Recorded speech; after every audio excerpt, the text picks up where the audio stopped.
Hi everyone, it's Scott again from N-Scale Universe, and today I'm going to show you very quickly how to make really super tiny realistic lumber bales using Sculpey. First thing I did was take two kinds of Sculpey, brown and white, and mix them together to get a kind of beige color, which is reminiscent of lumber. This way there isn't much painting or any painting that you really need to do. You just need to knead two pieces of Sculpey together until they eventually become one color. Alright, after you've got the Sculpey kneaded together into a color that you like, you're going to lay it out on top of Pyrex. I got just a regular Pyrex dish. Pyrex is awesome because it's not going to crack and you're not going to have a problem with it sticking in the toaster oven or your regular oven. So I'm going to push it into a square, cut off the edges with an X-acto, and I'll show you in a second. So there you go, flattened out my Sculpey. It's about, I think it's maybe a little bit like 3/16-ish. Can't be exact with it. They make a Sculpey roller kind of thing that will make it exact flatnesses if you want to invest in that. I'm not sure what the name of the product is, but Sculpey makes it. It's like a conditioning wheel or something like that. Next thing I'm going to do is divide this into lengths that will simulate the lumber, and I'll show you how I do the cross-hatching kind of pattern that makes it look like strips of lumber. You can see I just used a strip of wood, tongue compressor, and scored into it with the X-acto to get the strips sized out. You just roll back the excess and you'll wind up with two long strips. Chop off the ends and you're ready to go. So here's the first technique with the X-acto knife for making the individual strips of lumber. You just want to tap into it over and over and over, really lightly, just to make that kind of chopped up, strippy kind of pattern, and go all the way across the entire length with the blade of your X-acto. Do it as much as you want. The more you do it, the more detail you're going to get. So I'm going to do all of that across both strips, and then I'll show you how to do the edges.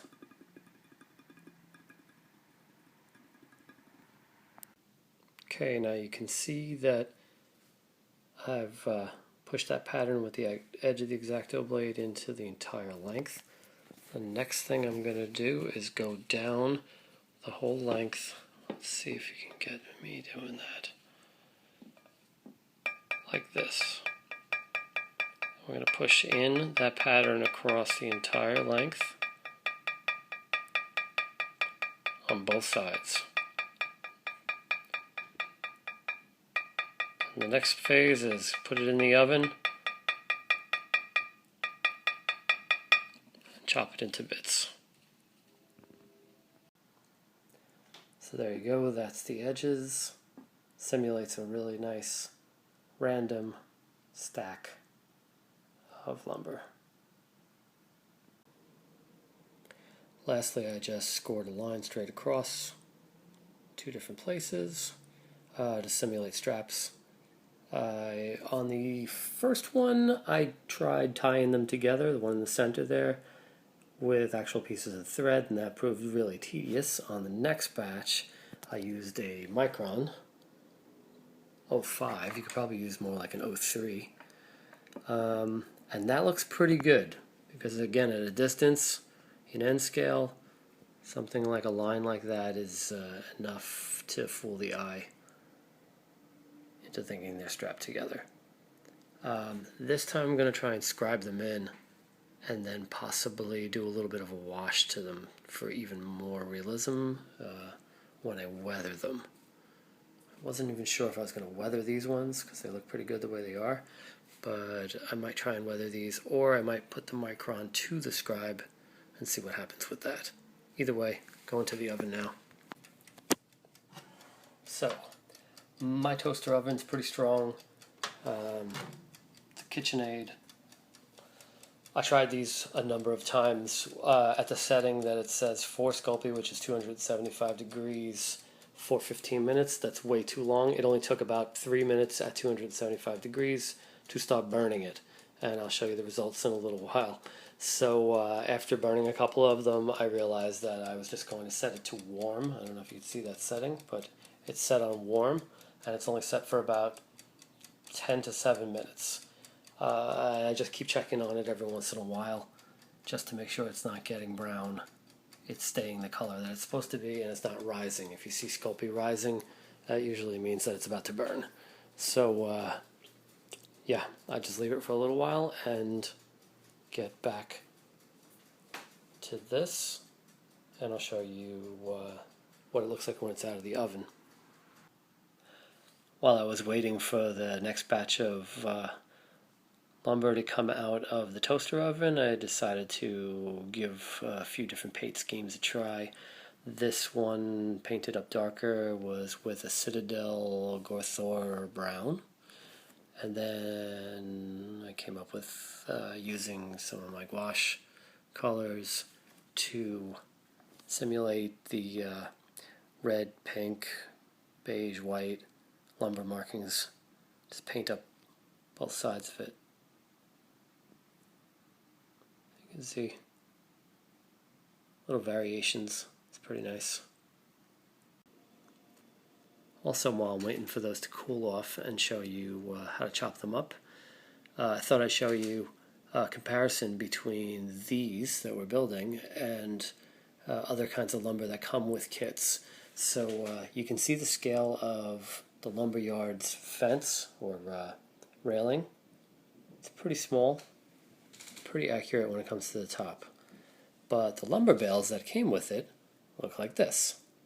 The individual pieces are probably way longer than any lumber piece comes, and they're almost too rigidly stacked. They look fake. So I decided to chop this bale apart, use them as kind of treads that they're keeping the lumber on. I'll paint them up so they look a little bit less plastic, and then put these on top of it.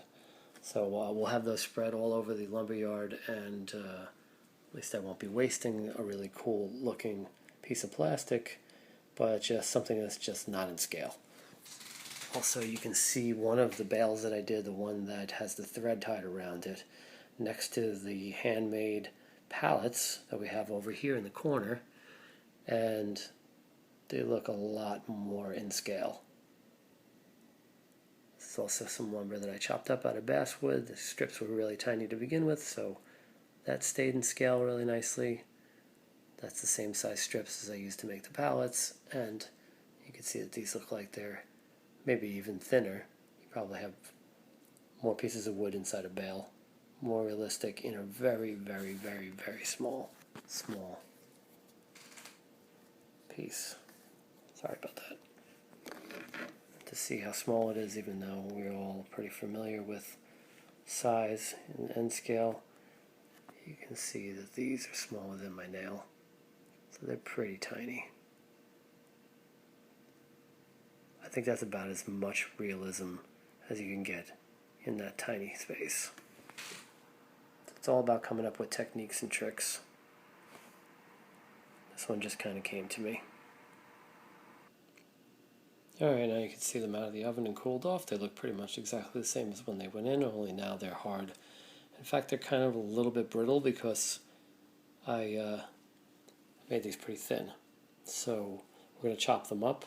I also started to paint one section with some gouache. I think I'm using a burnt umber, and started scribing in with the micron pen the straps. I figured I'd give it a try this time before I chopped it up and see what the results were. Alright, so now you can see them all chopped up. Get this to focus in. Let's see. There we go.